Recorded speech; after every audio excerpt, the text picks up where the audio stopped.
MSLI T V, رہنمائی بدلتی دنیا کے لیے۔ ہمارے اپنے اہل علم حضرات، خاص طور پر امیر محترم کا بھی میں نام لوں گا، شیخ انیس الرحمن عمری مدنی حفظہ اللہ، ان کا اعلان اوٹھ ڈالیے، اوٹھ ڈالنا یہ ایک بہت بڑا حق بھی ہے آپ کا، اور ساتھ میں آپ کے لیے یہ ظلم کو روکنے کا سب سے اہم ترین ایک ذریعہ بھی ہے۔ اوٹ کا اگر ہم صحیح استعمال کریں گے واقعتاً اس کے ذریعے چینجز آ سکتے ہیں، اور موجودہ دور میں یوں سمجھیے کہ ایک واحد راستہ ہے دین کے علاوہ، ایک واحد راستہ ہے جہاں سے کوئی تبدیلی ہو سکتی ہے تو وہ اوٹ ڈالنے سے ہو سکتی ہے۔ 120 کروڑ گورنمنٹ کی مردم شماری کے اعتبار سے، لیکن ہیں تقریباً 140 کروڑ ہندوستان کے لوگ، ان میں 30-40 خالی ہم ہیں۔ 30-40 کروڑ لوگ مل کے کسی ایک پارٹی کے لیے اتحاد کر لینا، پھر 56 انچ کے سینے والے کو یہ کہنے کی ہمت نہیں ہوگی کہ تمہارے ووٹ کی ہم کو ضرورت نہیں ہے، گھٹنے ٹیکنے کا، لیکن ہم ملتے نہیں ہیں، ہمارا اتفاق نہیں ہے۔ کسی نے کیا ہے ہمت نہیں کی تمہارے اندر اسلام کے سچے پکے شہدائی کوئی ہوئے تو ہم ایرانی ہوئے، نعوذ باللہ۔ وہ ہو سکتے ہیں جو صدیق اکبر کو کافر بولتے ہیں، وہ ہو سکتے ہیں جو اماں عائشہ کو جہنمی بولتے ہیں، وہ ہو سکتے ہیں جو حضرت عمر کی قبر مبارک پہ تھوکتے ہیں۔ ایسے بدبخت کبھی کیا ہے سنیوں کے اور اہل توحید کے اور فلسطین کے حامی ہوں گے؟ یہ دکھاوا ہے، ہاں دھوکہ ہے۔ یہ کروانے والا بھی ایک ہی ہے، جس پر کیا گیا وہ بھی ایک ہی ہے۔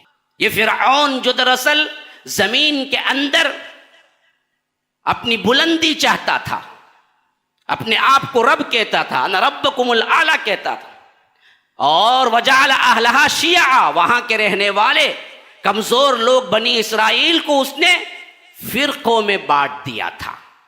کیوں ایسا کیا؟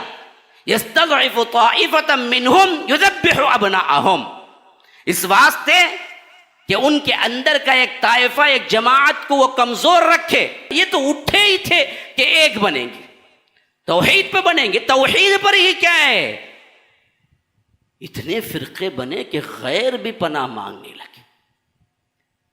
وجہ کیا ہوئی؟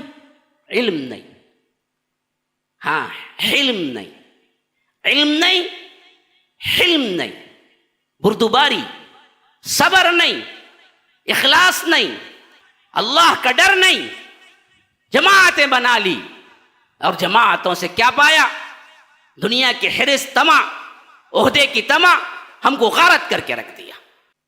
ان الحمد للہ نحمده ونستعینه ونستغفره ونؤمن به ونتوکل علیہ ونعوذ باللہ من شرور انفسنا ومن سیئات اعمالنا، من يهده الله فلا مضل له ومن يضلل فلا هادي له، واشهد ان لا اله الا الله وحده لا شريك له، واشهد ان محمدا عبده ورسوله، اما بعد فان خير الحديث كتاب الله، وخير الهدي هدي محمد صلى الله عليه وسلم، وشر الأمور محدثاتها وكل محدثة بدعة وكل بدعة ضلالة، وفي رواية وكل ضلالة في النار۔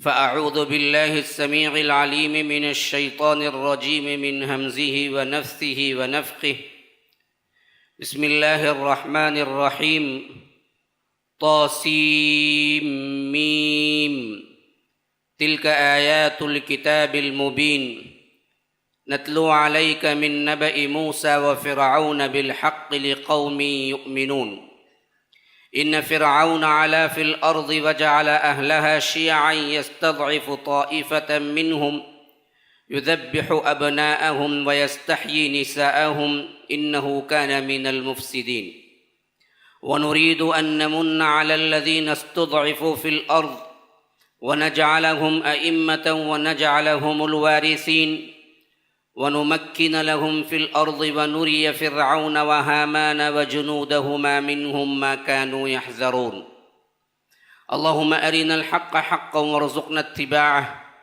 وأرنا الباطل باطلا وارزقنا اجتنابه اللهم علمنا ما ينفعنا وانفعنا بما علمتنا وارزقنا علما رب اشرح لي صدري ويسر لي أمري واحلل عقدة من لساني يفقه قولي۔ اس اللہ کے نام سے ابتدا جس کے ناموں کی کوئی انتہا ہی نہیں۔ وَلَوْ أَنَّ مَا فِي الْأَرْضِ مِنْ شَجَرَةٍ أَقْلَامٌ وَالْبَحْرُ يَمُدُّهُ مِنْ بَعْدِهِ سَبْعَةُ أَبْحُرٍ مَا نَفِدَتْ كَلِمَاتُ اللَّهِ۔ اس ذات اقدس پر کروڑوں درود و سلام ہوں جو تمام جہانوں کے لیے رحمت للعالمین بن کے آئے تھے۔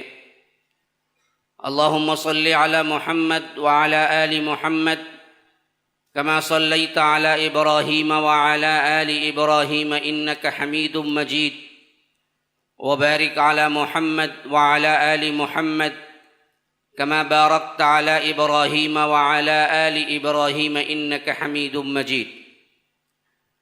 برادران اسلام، واجب الاحترام بزرگوں، دوستوں، عزیز ساتھیوں، لائق احترام ماؤں اور بہنوں، اللہ تبارک و تعالی کسی قوم کو زوال دیتا ہے تو اس کے کچھ اسباب ہوتے ہیں، اور عروج دیتا ہے تو اس کے بھی کچھ اسباب ہوتے ہیں۔ اللہ کا قانون اٹل ہے اور اس قانون میں کوئی تبدیلی نہیں آتی ہے۔ رب العالمین نے قرآن مجید میں اصول کئی جگہ بیان فرمایا۔ سنت من قد ارسلنا قبلک من رسلنا ولا تجد لسنتنا تحویلا، کہ اللہ تبارک و تعالیٰ کا طریقہ کار یہی رہا ہے، رسولوں کو بھیجنے کا طریقہ کار بھی یہی رہا ہے، اور قوموں کے نیست و نابود کرنے کا طریقہ کار بھی یہی رہا ہے، جس کے اندر تم کوئی تبدیلی نہیں پاؤ گے۔ تو اللہ تبارک و تعالی نے ہم سے پہلے جن قوموں کو عروج دیا اور پھر ان کے گناہوں کے سبب انہیں نیست و نابود کر دیا، اللہ تبارک و تعالی نے قوموں کا عروج و زوال جو ہم امت مسلمہ سے پہلے کیا ہے۔ یاد رکھیے، اس میں بھی وہی چیز کار فرما تھی جو رب العالمین نے ہمارے اوپر منطبق کیا ہے۔ اللہ تبارک و تعالی نے ہمارے لیے سب سے بہترین نمونہ ہم سے پہلے آنے والی امت مسلمہ، یوں سمجھیے کہ ایکس امت مسلمہ، یہ بنی اسرائیل کو بنایا، اور ان کے بارے میں اتنی تفصیل دی۔ کسی قوم کے سلسلے میں اللہ تبارک و تعالی نے اتنی تفصیل ہم کو عطا نہیں کی۔ قرآن مجید کے اندر، احادیث میں اس کے علاوہ اشارے، اس کے علاوہ واقعات ہیں، لیکن قرآن نے اس کو جتنا موضوع بحث بنایا ہے، کوئی ایسی قوم نہیں ہے جس کے بارے میں اللہ تبارک و تعالی نے اتنی تفصیل ہم کو دی ہے۔ وجوہات کیا ہیں؟ وجوہات یہ ہیں کہ اصل میں ہمارے لیے وہ ایک بہترین رول ماڈل ہے اس حیثیت سے کہ کن چیزوں سے بچنا اور کیسے اللہ تبارک و تعالی نے ان کو عروج دیا اور کیا کام کرنے سے ان کو نیست و نابود کر دیا، ان کو ذلیل کر دیا، اور وہ ذلت اس حد تک کہ فرمایا کہ وَضُرِبَتْ عَلَيْهِمُ الذِّلَّةُ وَالْمَسْكَنَةُ وَبَاءُوا بِغَضَبٍ مِّنَ اللَّهِ۔ اللہ تبارک و تعالیٰ کی ذلت اور مسکنت ان پر چھائی، اور یہ دراصل اللہ کے غضب میں گرفتار رہے اور رہیں گے یہاں تک کہ قیامت قائم ہوگی، تب تک وہ اسی میں رہیں گے۔ اللہ تبارک و تعالیٰ نے ان کو اونچا کیا، تو یہ بھی اس حد تک کہ کسی اور قوم کے بارے میں نہیں فرمایا۔ فرمایا کہ یا بنی اسرائیل اذکروا نعمتی التی انعمت علیکم وانی فضلتکم علی العالمین۔ اے بنی اسرائیل، یاد کرو اپنے آپ کو، وہ موقع یاد کرو جب اللہ تبارک و تعالیٰ نے تمہیں فضیلت دی۔ فضیلت بھی کیسی دی؟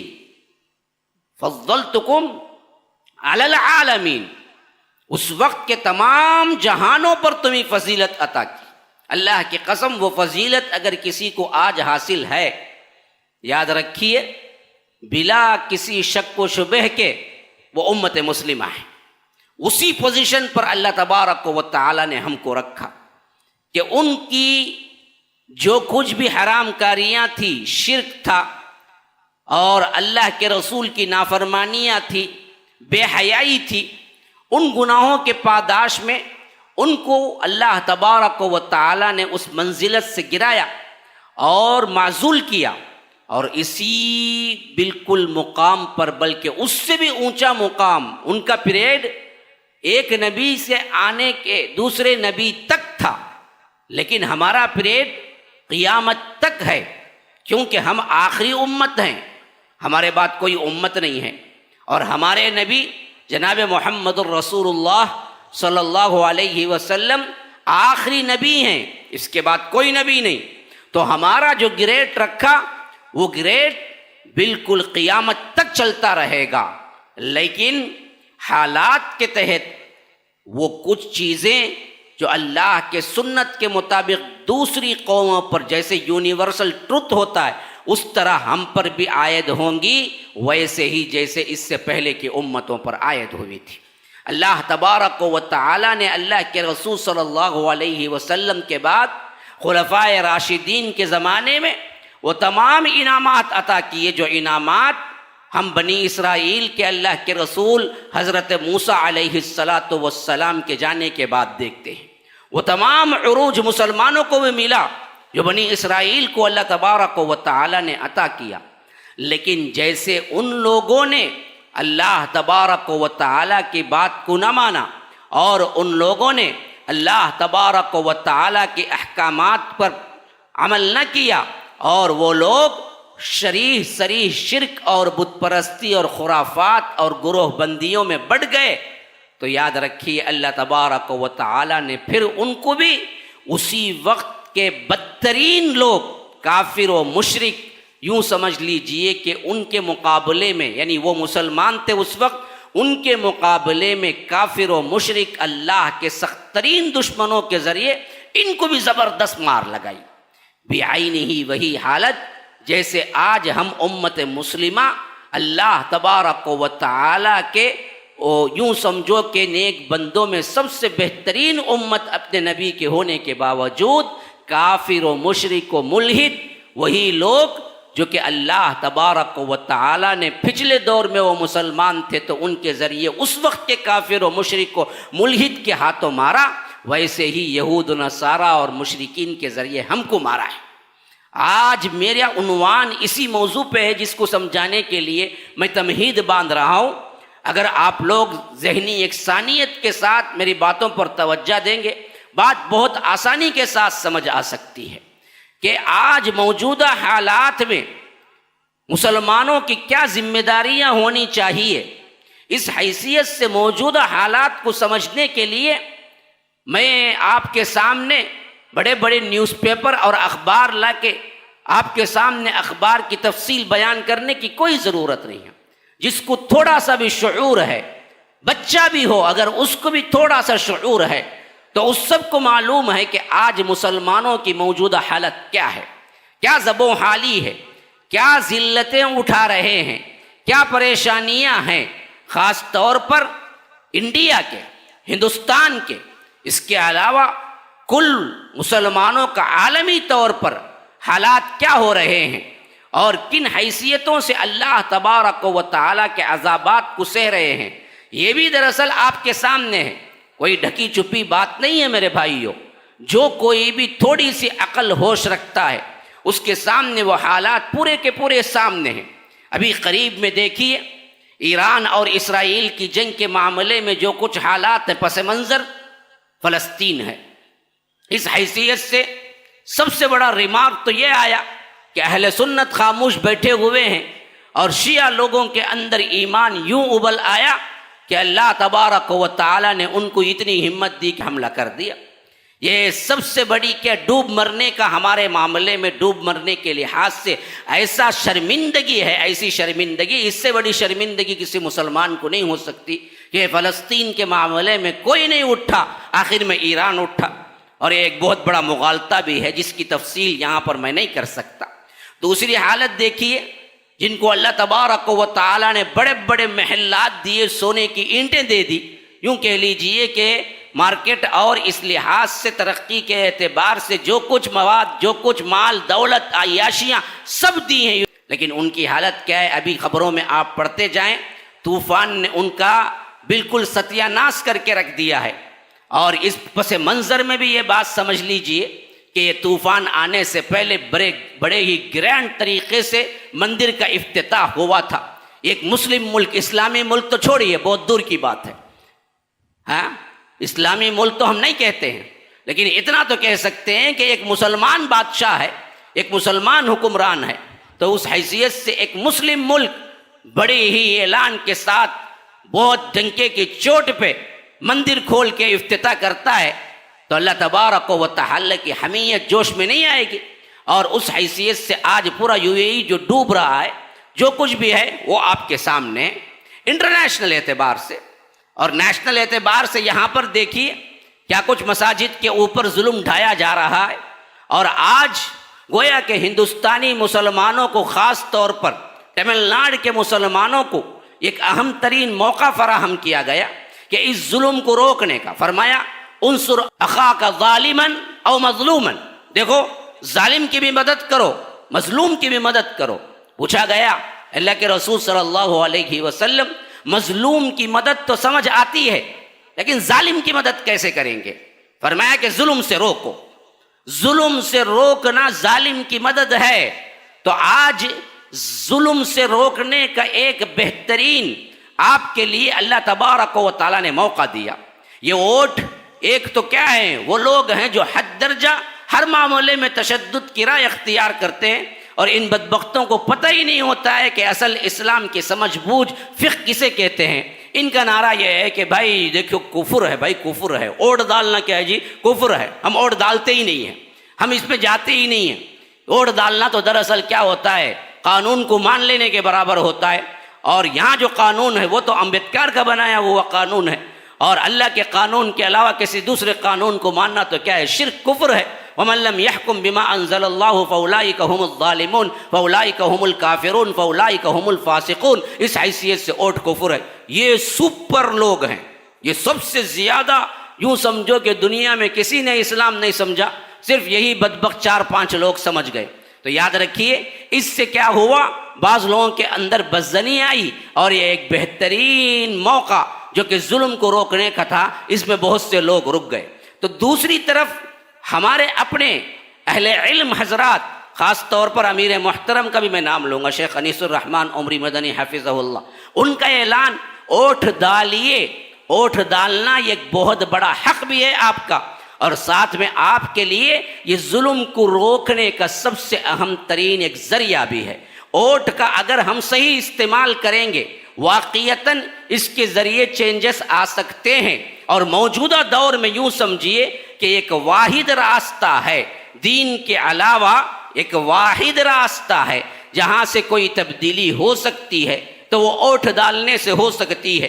اس حیثیت سے ہمیں جو حق دیا گیا ہے، خاص طور پر وطن کی حیثیت سے، اس کو استعمال کر کے اگر آپ ظالم کا منہ بند کرتے ہیں اور مظلوموں کے حق میں آواز اٹھاتے ہیں تو یہ بہترین موقع ہے، اس کو استعمال کرنا چاہیے، اور اس کے لیے آپ کو کچھ کوششیں کرنی ہیں، اور آپ کے لیے کوئی اہم ترین دستاویز نہیں مل رہے ہیں، لیں محنت کریں، ووٹ ضرور ڈالیں۔ کبھی کبھی ہم نے خود دیکھا ہے کہ مخالف ووٹ والا اور موافق والا، ان دونوں کے درمیان چند ووٹوں کی گنتی سے ہار جیت ہو جاتی ہے۔ تو ایک اونٹ بھی قیمتی ہے، 2 اونٹ بھی قیمتی ہیں، 3 بھی قیمتی ہیں، 5 بھی قیمتی ہیں۔ ہو سکتا ہے کہ ایک آپ کا نہ ڈالا اور وہ ایک اونٹ سے کیا ہوا، ایک ظالم پارٹی جو دراصل 2014 سے ظلم میں ہے، اس کے اعتبار سے اسے موقع مل گیا، وہ عہدے پہ آ گیا، تو یاد رکھو وہ آپ کے ذمے آئے گا کہ اگر آپ اسے ووٹ ڈالتے تو شاید وہ پارٹی نہ آتی۔ تو اس حیثیت سے علماء نے آج کے اعتبار سے خاص طور پر جن کو اللہ نے فہم دیا، بصیرت دی ہے، انہوں نے سوچ کر یہ حل بتایا امت مسلمہ کو جو بہترین حل ہے۔ آج کا دن تمل ناڈو کے اندر ووٹنگ کا ہے، اور ہمارے لوگ یہاں تک کہ بیٹھے ہوئے کئی افراد ہو سکتے ہیں کہ ووٹ ڈال کے آئے ہوں، یا کوئی ابھی نہ ڈالا ہو اور بعد میں ڈال لیں، لیکن ڈالیں ضرور، اس کے لیے جد و جہد کریں۔ اگر ہماری ووٹنگ متحد ہو جائے، ہمارے اذہان متحد ہو جائیں، ہمارے خیالات متحد ہو جائیں، اور ہم کسی ایک کو سپورٹ کریں، اللہ کی قسم کھا کے کہتا ہوں دوبارہ اور سہبارہ اللہ کی قسم کھا کے کہتا ہوں، ہم دراصل تختہ الٹ سکتے ہیں۔ کیونکہ آپ دیکھیے 120 کروڑ یا 130 کروڑ کی آبادی میں متفق ایک مذہب، ایک نشان، ایک ذہن، 40 کروڑ کا ہنسا کوئی نہیں پار کر سکا، کوئی نہیں ہے متفق متحد، ایک کلمہ، ایک ہی سب کا نبی، دین بھی، ایمان بھی ایک، حرم پاک بھی، اللہ بھی، قرآن بھی ایک، کچھ بڑی بات تھی ہوتے جو مسلمان بھی ایک۔ یہ جو ایک کلمہ، ایک نبی، ایک قرآن، ایک کعبۃ اللہ کا اعلان کرنے والے، کچھ بھی ہو ہزار اختلافات، لیکن اس اعتبار سے متفق کوئی قوم نہیں ہے۔ 120 کروڑ گورنمنٹ کی مردم شماری کے اعتبار سے، لیکن ہیں تقریباً 130-140 کروڑ ہندوستان کے لوگ، ان میں 30-40 خالی ہم ہیں۔ 30-40 کروڑ لوگ مل کے کسی ایک پارٹی کے لیے اتحاد کر لینا، پھر 56 انچ کے سینے والے کو یہ کہنے کی ہمت نہیں ہوگی کہ تمہارے ووٹ کی ہم کو ضرورت نہیں ہے، گھٹنے ٹیکنے کا۔ لیکن ہم ملتے نہیں ہیں، ہمارا اتفاق نہیں ہے۔ ہاں، میر صادق، میر جعفر ہمیشہ قوم میں پیدا ہوتے رہے، آج بھی ہیں جو مسلمان کے نام کے ساتھ بھی بھگوا جھنڈے کے لیے کھڑے ہوئے ہیں، مسلمان بھی کھڑے ہوئے ہیں، یا مسلمانوں کے ووٹ کو توڑنے کے لیے خود مسلمان کھڑے ہوئے ہیں۔ ہاں، آج بھی ہیں، غداروں سے کبھی پاک نہیں ہوئی، یہ غدار ہوتے رہیں گے۔ اللہ کے رسول صلی اللہ علیہ وسلم کے زمانے مبارک میں بھی معاملہ یہی تھا کہ اللہ کے رسول صلی اللہ علیہ وسلم وحی کے ذریعے معلوم ہوتا منافق کون ہے، ہم کو پتہ نہیں ہے، لیکن یہ منافق ٹائپ لوگ قوم میں ہوتے رہے۔ ورنہ تو یہ ایک اتحاد کر لیں کہ ہم اس پارٹی کو لائیں گے، اور وہ پارٹی جس سے ہم کو کیا ہے، ظلم کی توقع نہیں ہے۔ ہاں، اس سے بڑی بات تو کچھ اور ہو نہیں سکتی۔ سوال ہی نہیں پیدا ہوتا کہ یہاں پر مسلم غیر مسلم پارٹی کا، پارٹی تو دونوں ایک ہی ہیں۔ احمد البلیتین جو اصول ہے کہ دو بلا ہیں، دو مصیبتیں ہیں، جو برائیاں سامنے آ گئی ہیں، اللہ کے رسول صلی اللہ علیہ وسلم، اماں عائشہ روایت کرتی ہیں، اس میں اصول اللہ کے رسول صلی اللہ علیہ وسلم کا یہی ہوتا تھا کہ کم برائی والے کو منتخب کر لیتے تھے۔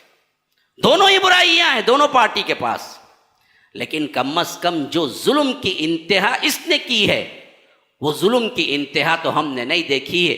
کم از کم مسلمانوں کے نجی مسائل میں اسلام کا نفاذ پرسنل لا بورڈ محفوظ رہا، لیکن وہ بھی اس کے دور میں محفوظ نہ رہا۔ تو اس حیثیت سے ایک موقع ملا تو ہندوستان کے مسلمان اگر متحد ہو کے عجبی کام کریں تو ہو سکتا ہے کہ اللہ تبارک و تعالی حالات کو تبدیل کر دے۔ اور یہاں پر خاص طور پر اللہ کا لاکھ لاکھ شکر و احسان ہے، لاکھ لاکھ شکر و احسان ہے۔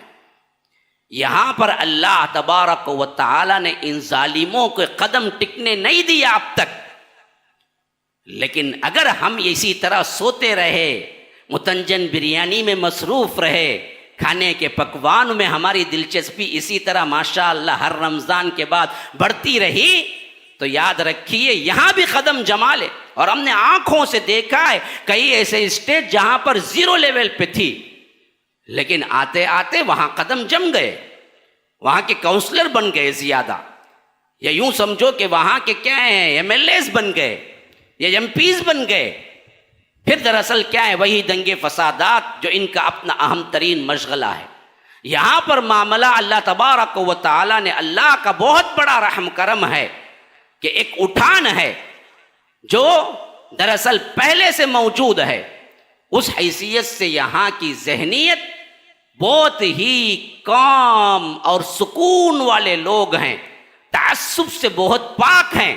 لیکن اگر اسی تعصب کو یہ لوگ اسی تیزی کے ساتھ کام کریں تو ہو سکتا ہے یہاں بھی قدم جما لیں یکا دکا، اور ایکا دکا بھی آنا بہت بڑی کامیابی ہے ان بدبختوں کے لیے، کیونکہ جہاں پر زیرو لیول ہو وہاں پر ایک بھی آ جائے تو یہ ان کی کامیابی ہے. تو یہاں پر زیرو ہے تو زیرو کو مینٹین کرنے کے لیے بھی ہمیں کیا شعور چاہیے، ہمیں احساس چاہیے ہم کیا کر رہے ہیں. ورنہ تو تمل ناڈو اور پورے ہندوستان کا چکر لگائیے. مجھے موقع ملا ہے، میں مبالغہ نہیں کر رہا ہوں، میں نے اپنے ہندوستان کے کئی اسٹیٹس میں آنکھوں سے دیکھا ہے اور بہت جانا ہوا ہے. میں نے اپنے آنکھ جو سکون، امن، سلامتی ادھر ہے، اللہ کی قسم تم ادر اسٹیٹ میں اس کا سوچ بھی نہیں سکتے. ہاں، ادر اسٹیٹس میں آپ سوچ بھی نہیں سکتے اس کا، جو حالتیں یہاں پر ہیں. ہاں، یہ اللہ کا بہت بڑا فضل ہے. اس کو مینٹین کرنے کے لیے بھی ایک شعور چاہیے. تو ان حالات حاضرہ پر ہماری ذمہ داریاں کیا ہوتی ہیں؟ میں نے حالات حاضرہ پر تبصرہ یہ کیا کہ ہو سکتا ہے جن حالات حاضرہ پر تبصرہ کرنا میرا مقصود ہو وہ آپ کے ذہنوں میں نہ ہو، تو پھر میں نتیجہ بیان کر کے فائدہ نہیں. تو اسی لیے میں نے 2-3 حالتیں جو کہ آپ کے ذہن میں آئے ہوں یا نہ آئے ہوں گے اس واسطے میں نے ذکر کر دیا. ایک طرف ایران کے حملے سے کیا ہے، پورے اہل سنت دراصل مغموم بھی ہیں، اور ساتھ میں اہل تشیع کو یہ موقع ملا ہوا ہے کہ دیکھو جی کسی نے آواز نہیں اٹھائی، کسی نے کیا ہے ہمت نہیں کی تمہارے اندر. اسلام کے سچے پکے شہدائی کوئی ہوئے تو ہم ایرانی ہوئے. نعوذ باللہ، وہ ہو سکتے ہیں جو صدیق اکبر کو کافر بولتے ہیں، وہ ہو سکتے ہیں جو اماں عائشہ کو جہنمی بولتے ہیں، وہ ہو سکتے ہیں جو حضرت عمر کے قبر مبارک پہ تھوکتے ہیں. ایسے بدبخت کبھی کیا ہے سنیوں کے اور اہل توحید کے اور فلسطین کے حامی ہوں گے. یہ دکھاوا ہے، ہاں دھوکا ہے. یہ کروانے والا بھی ایک ہی ہے، جس پر کیا گیا وہ بھی ایک ہی ہے. میں پہلے بھی بولا تھا تو مجھے مار پڑی، لیکن میرا معاملہ وہی ہے کہ حق بولا مارا پڑا. تم لاکھ بولو، میں حق بولنے سے کبھی نہیں ہچکچاؤں گا. ایران نے کوئی حملہ نہیں کیا، کوئی فلسطین کی مدد نہیں، کوئی اسرائیلی نہیں مرا. یہ اسرائیل کے حکم پر ہی حملہ ہوا. اسرائیل ہی نے کہہ دیا کہ بس کرو، ہم دوبارہ نہیں کریں گے. ہاں، یہ پورا ایک انٹرنیشنل سیٹ اپ ہے جو دراصل مسلمانوں کو دھچکا دینے کے لیے کام ہو رہا ہے. اس کو سمجھنے کے لیے انٹرنیشنل سیاست پڑھنی چاہیے، تب آپ کو ذہن میں بات آئے گی کہ مسلمانوں کو، خاص طور پر ان مسلمانوں کو جو واقعتاً دل سے تڑپتے ہیں، فلسطین کی آزادی کے لیے صحیح کام کرتے ہیں، ان کو ٹارگٹ بنایا جائے اور ان کو عوام کے سامنے بدنام کیا جائے اور عوام سے ان کا بھروسہ اٹھا دیا جائے. اور یہودیوں کو خاص طور پر یہ موقع مل جائے کہ دیکھو بھائی تم لوگ بھی خوش نہیں تھے، خاموش نہیں تھے، برابر کا حملہ کیا، تو ایک لیول میں ہم نے کیا نہیں کیا، ظلم نہیں کیا، تو اور ہم برابر کے ہو گئے. یہ بہت بڑا آئیڈیالوجی ہے جو کفر ہمیشہ استعمال کرتا ہے، یاد رکھیے. اب تک تو ہم کہہ سکتے تھے کہ فلسطینی مظلوم ہے، مظلوم ہے، مظلوم ہے، کوئی نہیں یارو مددگار ہے ان کا، کوئی نہیں مقابلہ کر رہا ہے. اب دراصل کیا ہو گیا، عام پبلک کے ذہن میں جو مسلمان نہیں ہے، جو دیکھ رہی ہے، ان کے ذہن میں کیا ہو گیا، بھائی وہ مارا تو پھرتے ہے، تمہارا آدمی بھی تو مارا ایران. ہم کو پتا ہے یہ ہمارا آدمی نہیں ہے، لیکن غیر مسلموں کو کیا پتا کہ یہ ہمارا آدمی نہیں ہے. وہ کہے گا کہ بھائی جیسے اس نے مارا ویسے تمہارے پاس سے بھی میزائل گئے، اب برابر کی ٹکر ہو گئی، مظلوم کہاں رہا. فلسطینیوں کی مظلومیت کو مظلومیت سے نکالنے کا یہ سب سے بڑا حربہ ہے جو ان بدبختوں نے استعمال کر کے عوام کے ذہنوں میں ڈالا کہ دیکھو اس طرح کیا ہے، جوابی کارروائی بھی ہو گئی. اب نہ طرف سے فلسطین کے اندر مظلوم ہے نہ کوئی معاملہ ہے، اب برابر کا دو بدوش. حالانکہ ایک واحد فلسطینی محفوظ نہیں ہوا ان حملوں سے. ایک واحد اسرائیلی مارا نہیں گیا. حملے کہاں ہوئے، میزائل کہاں گئے، یہ الگ داستان ہے دکھانے کے لیے. تو یاد رکھیے یہ معاملہ بھی دراصل کیا ہے، پورے امت مسلمہ کے لیے ایک بہت بڑا جال بچھایا جا رہا ہے. اور اسی طرح ایک طرف ہمارے اپنے حالات ہیں جس کا رونا ہم روتے آئے ہیں ہمیشہ. تو یاد رکھیے ان تمام چیزوں کو میں نے آپ کے سامنے اجاگر اس واسطے کیا کہ ان حالات میں اپنی ذمہ داریوں کو سمجھو، پس منظر میں بنی اسرائیل کی ان واقعات میں جو رب العالمین نے رکھا ہے. اللہ تبارک و تعالی سورہ قصص کے میں نے ابتدائی آیات پڑھے، فرمایا طاسین میم تلک آیات الکتاب المبین، یہ روشن کتاب کی آیتیں ہیں. نتلو علیک من نبأ موسیٰ وفرعون بالحق لقوم یؤمنون ان فرعون علا فی الارض وجعل اہلها شیعا یستضعف طائفة منهم یذبح ابناءهم ویستحیی نساءهم انه کان من المفسدین. فرمایا کہ اے اللہ کے رسول صلی اللہ علیہ وسلم، نتلو علیک، ہم آپ پہ پڑھ کے سنا رہے ہیں، ہاں بالحق، بڑا سچا واقعہ، صحیح واقعہ. ہاں یہ کون سا واقعہ ہے؟ موسیٰ اور فرعون کا. نتلو علیک من نبأ موسیٰ وفرعون بالحق، تاکہ مومنین کے لیے اس میں بڑی نشانیاں ہیں، مومنین کے لیے اس میں بہت عبرتیں ہیں. ہوا کیا؟ ان فرعون علا فی الارض، یہ فرعون جو دراصل زمین کے اندر اپنی بلندی چاہتا تھا، اپنے آپ کو رب کہتا تھا، انا ربکم الاعلی کہتا تھا، اور وجعل اہلہا شیعا، وہاں کے رہنے والے کمزور لوگ بنی اسرائیل کو اس نے فرقوں میں بانٹ دیا تھا. کیوں ایسا کیا؟ یستضعف طائفة منہم یذبح ابناءہم، اس واسطے کہ ان کے اندر کا ایک طائفہ، ایک جماعت کو وہ کمزور رکھے اور اس کے ساتھ ساتھ ان کے لڑکوں کو قتل کرے اور ان کی لڑکیوں کو زندہ چھوڑ دے. کیوں؟ انہو کان من المفسدین، یہ تھا ہی بڑا ہی مفسد اور بڑا ہی اللہ تبارک و تعالی کے احکامات سے نکلا ہوا بڑا ہی نافرمان. اب ہوا کیا؟ اس نے چاہا ان پر اپنی گرفت مضبوط رہے، اس کے لیے ٹکڑے کر دیا، قبائل میں بانٹ دیا، ہاں ان کے اندر تفریقہ ڈال دیا. آج ہمارے اندر کیا ہے؟ یہی تفریقہ ہے، یہی حالتیں ہیں، یہی معاملہ ہے. ایک امت ہوتے تو یہ معاملہ نہیں ہوتا. ہم نے بھی کیا کیا؟ اپنے آپ کو کاٹتے چلے گئے، فرقوں میں تبدیل کرتے چلے گئے، فرقے کے اندر فرقہ، فرقے کے اندر فرقہ، اللہ کی قسم اتنا رونا آتا ہے، درد اتنا ہوتا ہے. جن بدبختوں نے بغیر علم کے، بغیر فہم کے فرقوں سے مبرہ ہونے کی دعوتیں دی، اور انہوں نے کیا کیا کہ توحید پہ کام کر کے اہل توحید کو جمع کرنے کا نعرہ دیا. ان بدبختوں نے ان کے اندر فرقے اتنے بنائے کہ جتنے فرقے غیروں میں نہیں. ہمارے بچپنے کی بات دیکھو، اہل توحید جمع ہوئے، کتنا پاور تھا، لیکن پھر ان میں سے کچھ ٹی این ٹی جے بنا، کچھ آئی این ٹی جے بنا، کچھ ٹن ٹن بنا، کچھ ٹن ٹن بنا، پتہ نہیں ہر دن ایک فرقہ بنتا چلا گیا. یہ تو اٹھے ہی تھے کہ ایک بنیں گے، توحید پہ بنیں گے، توحید پر ہی کیا ہے. اتنے فرقے بنے کہ غیر بھی پناہ مانگنے لگے. وجہ کیا ہوئی؟ علم نہیں.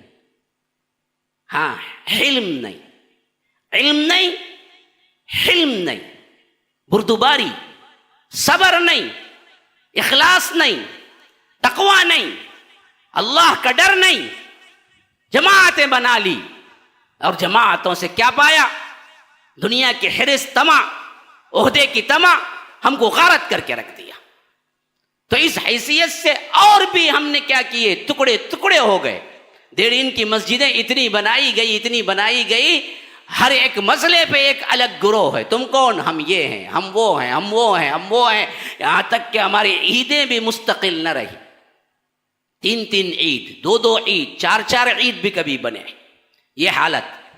تو یہ دراصل کیا ہے، فرعون کی بھی یہی پالیسی تھی کہ اس نے بھی ٹکڑے بنا کے رکھا، اور جو کمزور تھے ان کے ساتھ سلوک کیا تھا، یذبح ابناءہم، ان کے بیٹوں کو قتل کر دیتا تھا، ویستحیی نساءہم، عورتوں کو چھوڑ دیتا تھا، انہ کان من المفسدین۔ ادھر اللہ تبارک و تعالی کا فیصلہ کیا ہوا، وَنُرِيدُ أَن نَّمُنَّ عَلَى الَّذِينَ اسْتُضْعِفُوا فِي الْأَرْضِ، ہم نے چاہا کہ زمین میں کمزور رکھ دینے والی اس گروہ کو ہم اونچا کریں، ہم بلند کریں۔ ہمارا اصل فیصلہ یہ ہو گیا کہ ہم بنی اسرائیل کو وہاں سے اٹھائیں، فرعون کے شکنجے سے آزادی دلائیں، اور ان میں سے کیا پیدا کریں، وَنَجْعَلَهُمْ أَئِمَّةً وَنَجْعَلَهُمُ الْوَارِثِينَ، ان میں سے بڑے بڑے ائمہ بنائے اور انہیں زمین کے وارث حاکم بنائے۔ ہاں، وَنُمَكِّنَ لَهُمْ فِي الْأَرْضِ، اور انہیں زمین کی تمکین دے، بادشاہت دے۔ وَنُرِيَ فِرْعَوْنَ وَهَامَانَ وَجُنُودَهُمَا مِنْهُمْ مَا كَانُوا يَحْذَرُونَ، اور وہ کچھ ان کو دکھائیں، فرعون اور حامان کو اور ان کے لشکروں کو، جس سے وہ ڈر رہے تھے۔ حکومت چلی جائے گی اگر یہ لوگ زیادہ ہو جائیں گے، اگر یہ لوگ کثرت سے ہو جائیں گے، اس واسطے وہ دراصل کیا کر رہا تھا، بچوں کو قتل کر رہا تھا۔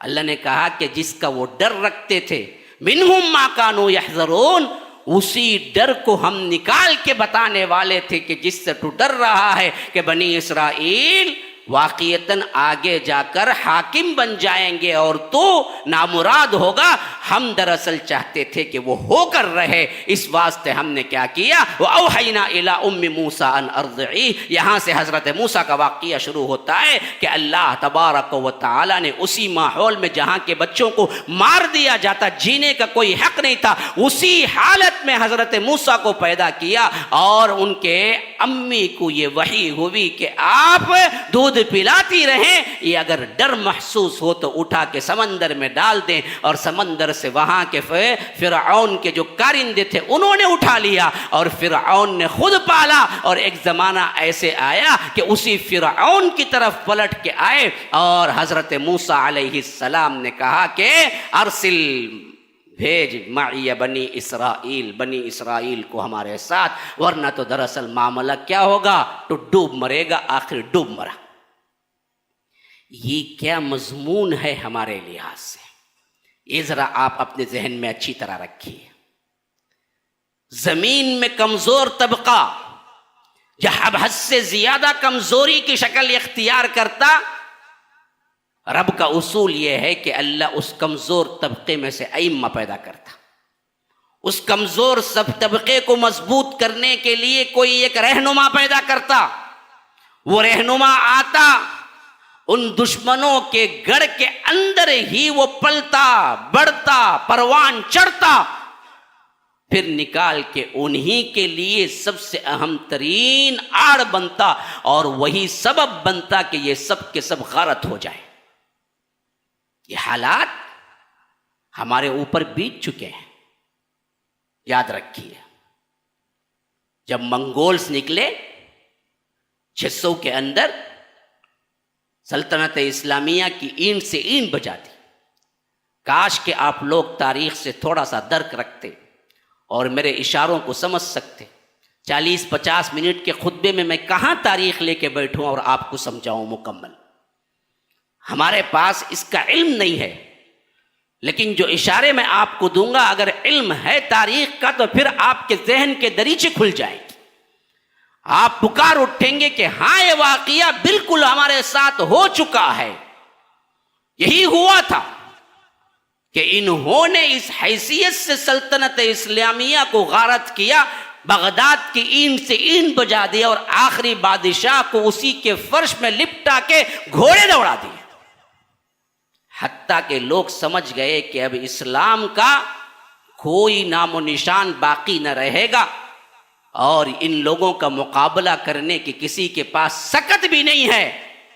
اللہ تبارک و تعالی پھر انہی کے گھر کے اندر سے اٹھایا مسلمانوں کو، اور وہی آل ترک اور آل عثمان بنے۔ پھر 600 سال پوری سلطنت اسلامیہ کی حفاظت کرنے والے یہی تھے جس کے لیے اقبال نے کہا تھا کہ آیا ہے فتنہ تاتار کے افسانے سے، پاسباں مل گئے کعبے کو صنم خانے سے۔ ہاں، یہ تاتاری فتنہ تو تھا دراصل اسلام کو صفحہ ہستی سے مٹانے کے لیے، لیکن اللہ تبارک و تعالی نے جب یہ موقع ان کو دیا، پھر انہی کے اندر سے اٹھایا ایسے ایسے فرما رواؤں کو جنہوں نے اسلام کی پاسبانی یوں کی کہ پھر 600 سال کا وہ عرصہ ہم دیکھتے ہیں جو پوری شان و شوکت سے اسلامی سلطنت چلتی رہی، اور اس کے لیے اس کے اندر بڑے بڑے بادشاہ وہ اٹھے جنہوں نے اسلام کی حدود اور اسلام کے جو مملکتیں تھیں ان کے حیثیت سے دنیا میں چھا گئے۔ ہندوستان میں بھی کئی بار حملے جو ہوئے وہ انہی کے، اور پھر وہاں سے ادھر جو لوگ منتقل ہو کے ہندوستان کے اندر سلطنت بنی وہ بھی انہی کے لوگ ہیں ایک حد تک، جو مغلیہ سلطنت یہاں پر قائم ہوئی۔ لیکن پھر اس کے بعد کا معاملہ وہی ہوا جیسے اللہ تبارک و تعالی نے ان کو یہاں سے نکال کر بہترین مصر میں بسایا، فلسطین میں بسایا، لیکن ان بدبختوں نے پھر اپنے کارنامے انجام جو دیے، برائیاں جو کچھ انجام دی، اس حیثیت سے اللہ تبارک و تعالی نے انہیں نیست و نابود کر دیا۔ یہی حالت دوسری شکل کی ہمارے پاس آج موجود ہے۔ پہلی شکل کی مار ہو چکی ہے ہمارے اوپر 600 میں، بغداد کا جو خلیفہ تھا اسے اینٹ سے اینٹ بجا دیا گیا۔ پھر اللہ تبارک و تعالی نے ہمیں وہ تمام چیزیں عطا کی، ہماری توبہ کو قبول کیا، ہم بھی پلٹے، روئے، گڑ گڑائے، صحیح بنے۔ اللہ تبارک و تعالی نے پھر ایک 600-700 سال ہمیں عطا کیا۔ اس حیثیت سے ماشاءاللہ وہ جو تاریخ اٹھا کے دیکھو، شان و شوکت کی آنکھیں خیرہ ہو جائیں گی جو ہندوستان کے ماحول میں بھی مسلمان رہے، لیکن پھر حالات وہی ہوتے گئے، وہی فرقے بازیاں، وہی عرس، وہی باجے، وہی شکلیں، وہی بے حیائی، وہی رقص و سرور، یہاں تک کہ سب کچھ کھو دیا۔ اور 1857 میں تو وہاں کے بادشاہ کو باندھ کے رنگون بھیج دیا گیا، اور بہادر شاہ کے بیٹوں کو خود مار کے ان کے شہروں کو، ان کے سروں کو تخت میں رکھ کر، ان کے سروں کو کیا ہے یوں سمجھیے کہ ان کے سامنے پیش کیا گیا اور بتایا گیا کہ یہ ہیں تمہارے خاندان، اب آگے تمہارا کچھ نہیں ہوگا۔ پھر یہاں سے انگریز آئے، 90 سال کی وہ حکومت ان کی اپنی رہی، اور جاتے ہوئے انہوں نے ایسے تقسیم کر کے گیا کہ مسلمان ہمیشہ لڑتے بھڑتے رہے۔ پھر اس کے بعد ہماری تاریخ اپنی رہی۔ 47 کے بعد سے لے کر اب تک دیکھو ہمارے اندر کوئی چیز ہے جو تبدیل ہوئی؟ فرقے اپنی جگہ موجود ہیں، حرام کاری اپنی جگہ موجود ہے، اللہ تبارک و تعالی سے روگردانی اپنی جگہ موجود ہے، درگاہوں کے معاملات، اس کی بلندی بنانا کرنا، تزئین آرائش اپنی جگہ موجود ہے۔ جتنی چیزیں ہیں، جو حالتیں ہم پہ پیش آئی آزادی کے وقت، وہی حالتیں ہماری اپنی ابھی بھی ہیں، تبدیلی کچھ نہیں۔ تو ہمارے اندر جو عرصہ ہم کو دیا گیا اس میں ہم نے کوئی تبدیلی نہیں بتلائی، تو دوسری مار جو بنی اسرائیل پہ ہوئی تھی وہی مار آج ہم بھگت رہے ہیں تقریباً 2014 سے۔ اس حالت میں آپ کی ذمہ داری کیا ہوتی ہے میرے بھائیوں؟ سب سے پہلی ذمہ داری ہے یکجٹ ہو کر توحید کو اپنا لو، پہلی ذمہ داری۔ اگر نہیں ہے تو یکجٹ ہو کر توحید کو اپنانے کا کام کرو۔ کھاؤ پیو، اللہ نے نہیں روکا ہے، حلال کھاؤ، حلال سیر و تفریح کرو، حلال کام کرو، لیکن ان تمام کاموں کے علاوہ آپ کے پاس ایک وقت ہو جو اسلام کا کام کرنے کے لیے تیار ہو۔ اسلام کی دعوت، توحید کا پرچار کرنے کے لیے آپ کے پاس دن میں نہیں، ہفتے میں نہیں، مہینے میں ہی کم از کم 1 گھنٹہ چاہیے۔ نکالو، یہ کام بھی تمہارے اپنے حصے کا ہے، مسلمان کا ہے۔ جب تک آپ اس کے لیے ایک جماعت نہیں بنیں گے، اکٹھا ہو کر کام کرنے کے لیے اپنے آپ کو نہیں منوائیں گے، کسی ایک کے تحت کام کرنے کے لیے جٹیں گے نہیں۔ یاد رکھیے یہ انفرادی شکلوں سے اللہ تبارک و تعالی حالات کی تبدیلی نہیں کرتا جب تک کہ اجتماعی شکل نہ ہوتی۔ لا یغیر ما بقوم حتی یغیروا ما بانفسہم، کسی قوم کی حالت نہیں بدلتا جب تک کہ وہ خود بدلنے کے لیے تیار نہیں ہوتی۔ قوم کی انفرادی کسی ایک فرد کی نہیں، مکمل اجتماعیت کے ساتھ یہ 15-20 افراد بھی اگر بنیں گے تو یاد رکھو اللہ کی رحمت آ سکتی ہے۔ تبدیلی لاؤ اپنے اندر، اللہ تبارک و تعالی کے احکامات پر چلنے کے لحاظ سے اپنے آپ کو پہلے مطیع و فرما بردار بنو۔ اذ قال له ربه اسلم قال اسلمت لرب العالمین، پہلے حضرت ابراہیم نے اپنے طور پہ کہا کہ میں ایمان لاتا ہوں اور میں اللہ تبارک و تعالی کا فرما بردار بنتا ہوں۔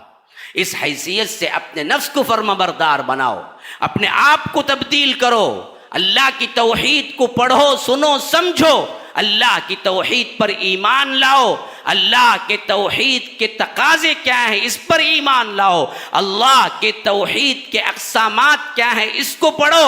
اس کے بغیر مسلمان نہیں ہوتا۔ لا الہ الا اللہ کہنے سے مسلمان ہو جاتا ہے؟ اگر لا الہ الا اللہ کہنے سے مسلمان ہو جاتا تو پھر فَاعْلَمْ أَنَّهُ لَا إِلَٰهَ إِلَّا اللَّهِ کی آیت بیکار ہو جاتی۔ سورہ محمد صلی اللہ علیہ وسلم کی آیت 18، میری اپنی کوئی سوچ یا بات نہیں کر رہا ہوں میرے بھائیوں، اللہ نے فرمایا کہ جانو لا الہ الا اللہ کیا ہے، تو معلوم ہوا لا الہ الا اللہ جانے بغیر کہہ دینے سے مسلمانیت کی تکمیل نہیں ہوتی، ایمان کی تکمیل نہیں ہوتی۔ لا الہ الا اللہ کیا ہے؟ شروط و تقاضوں کو ماننے کے بعد مسلمان ہوتے ہیں۔ ہم کو نہ کوئی پڑھایا، نہ سمجھایا، نہ ہم نے کبھی سیکھا، ہم تو نسلاً بعد نسل مسلمان ہو گئے، ہم کو کیا پتا کہ شروط کیا ہیں، ضوابط کیا ہیں، اصول کیا ہیں، منہج کیا ہے، اللہ کی صفات کو کیسے مانے، اللہ کی ربوبیت کو کیسے مانے، اللہ کی الوہیت کو کیسے مانے، کن کن چیزوں میں شرک آ جاتا ہے ہم کو پتہ بھی نہیں ہے، ہم اسے توحید سمجھتے ہیں حالانکہ وہ شرک ہے۔ کہاں صفات کی تعویل ہوتی ہے، ہم جسے علامۃ الدہر سمجھتے ہیں، بڑے بڑے لوگ صفات کی تعویل کر کے گمراہ ہو گئے، ہم کو پتہ بھی نہیں چلتا کہ اللہ تبارک و تعالیٰ کی صفات کی تعویل نہیں کرنی چاہیے۔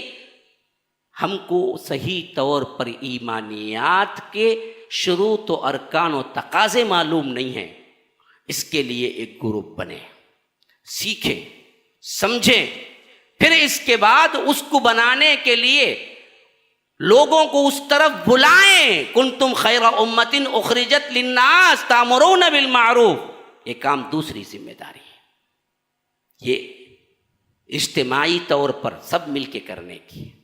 دوسری، قوم کے اعتبار سے ہر فرد انسانیت کے لیے آپ نفع بخش بنے، زار نہ بنے، ہاں ضرر پہنچانے والے نہ بنے، نقصان پہنچانے والے نہ بنے۔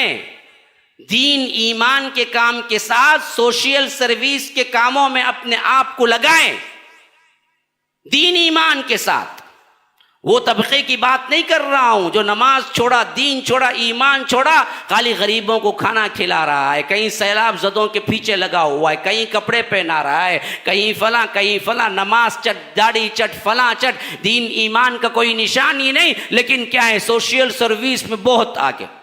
اور دوسرا طبقہ وہ ہے بڑا، بہت بڑی داڑھی، جبہ، پنڈلی، نصف ساق کی کیا ہے ازار، اللہ اللہ اللہ، خالی تسبیحات، لیکن ایک بندے کو کبھی 1 روپیے کا 1 پیسے کا کھانا نہیں کھلایا۔ یہ دونوں غلط ہیں، یہ دونوں مل کے سائملٹینیسلی کام کرنا چاہیے، یہ بھی ہو یہ بھی ہو۔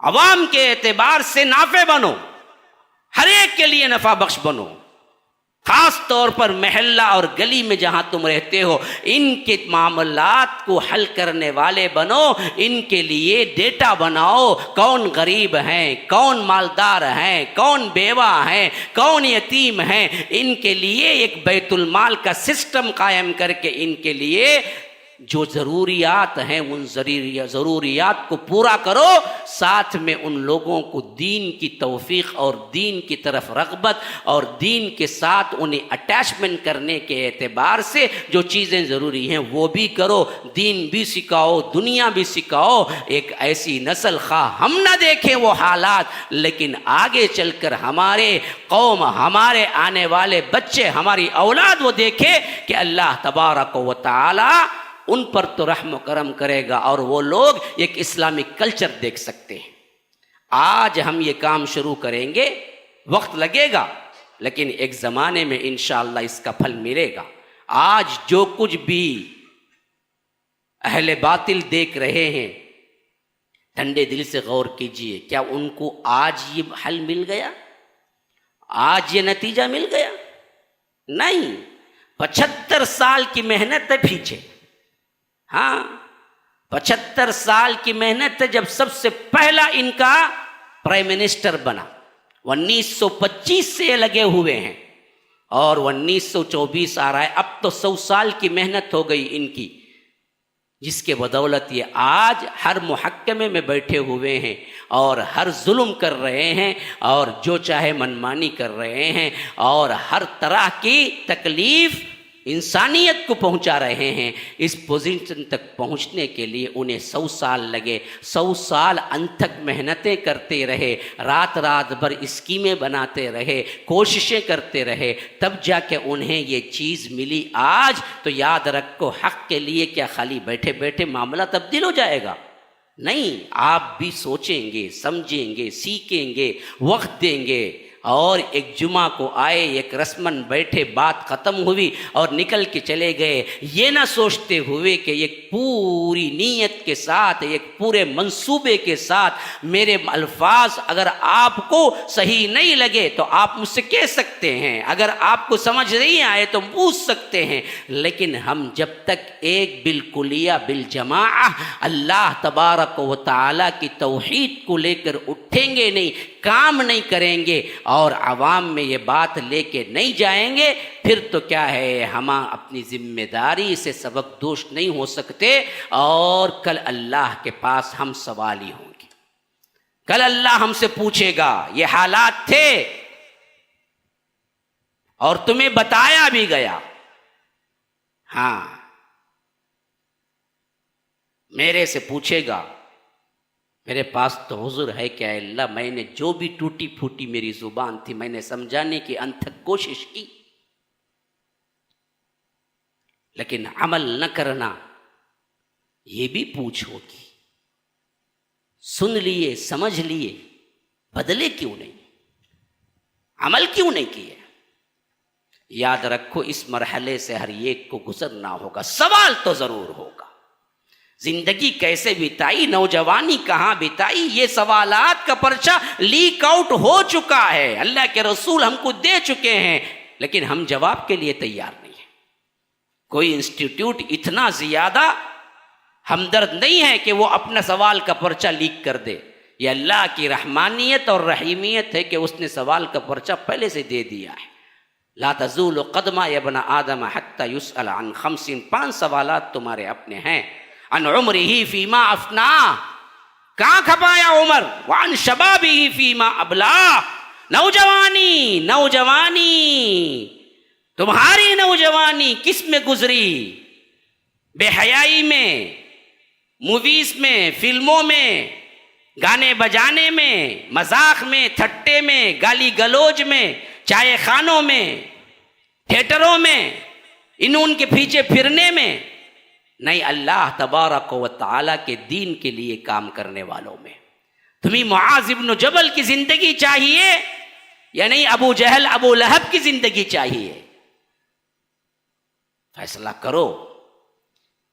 ایسی زندگی مت گزارو جس میں کوئی ایم نہ ہو، کوئی مقصد نہ ہو، جانوروں کی طرح آئے، کھائے پیے، مر گئے، یہ بھی کوئی زندگی ہے؟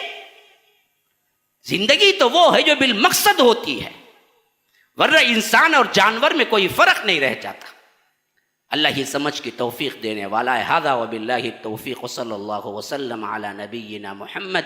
اسأل اللہ لی ولکم ولسائر المسلمین من کل ذنب فاستغفروہ انہ هو الغفور الرحیم۔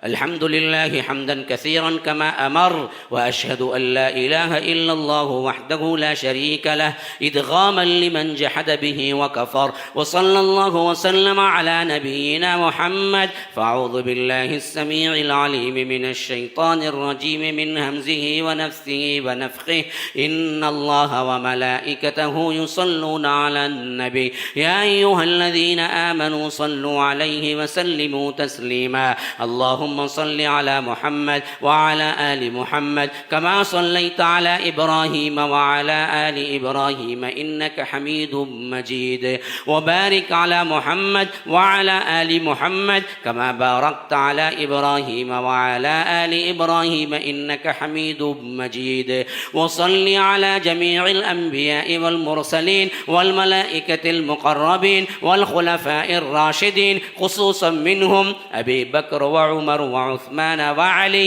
رضوان الله تعالى عن الصحابة كلهم أجمعين، فأعوذ بالله من الشيطان الرجيم، إن الله يأمر بالعدل والإحسان وإيتاء ذي القربى وينهى عن الفحشاء والمنكر والبغي يعظكم لعلكم تذكرون، اذكروا الله يذكركم وادعوه يستجب لكم ولذكر الله أكبر والله يعلم ما تصنعون۔ السلام علیکم ورحمۃ اللہ وبرکاتہ۔ کہ یہاں پر جو معاملات ابھی چل رہے ہیں، خاص طور پر تیسری جو چھت ڈالی جا رہی ہے، اس کے لیے میں رمضان المبارک سے پہلے ہی اعلان کیا تھا کہ 65 لاکھ کی ضرورت ہے، کام ہو رہا ہے، چھت پڑ چکی ہے۔ میں نے سوچا کہ اگر اس کو آسانی سے تقسیم کر لیا جائے کوئی بڑا اماؤنٹ ہی نہیں بنتا، اور جو ہم نے شروع کیا تھا 5000 سے بلڈنگ سپورٹ کے لیے، الحمدللہ وہ 200 کے قریب تعداد میں پہنچ رہے ہیں، اور لوگ ضرورت ہیں جو لوگ دینا چاہتے ہیں اس میں بھی آگے آئیں۔ فجزاکم اللہ احسن الجزا، والسلام علیکم ورحمۃ اللہ وبرکاتہ۔ الحمدللہ ہم نے جب بھی اعلان کیا ہے آپ لوگ اس کا بہترین ساتھ دیے ہیں، امید ہے کہ اس معاملے میں آپ لوگ ابھی بھی کار خیر میں ساتھ دیں گے۔ اللہ تبارک و تعالی ہم سب کو صحت عافیت کے ساتھ دین و دنیا کی ہر بھلائی عطا کرے۔ السلام علیکم ورحمۃ اللہ وبرکاتہ۔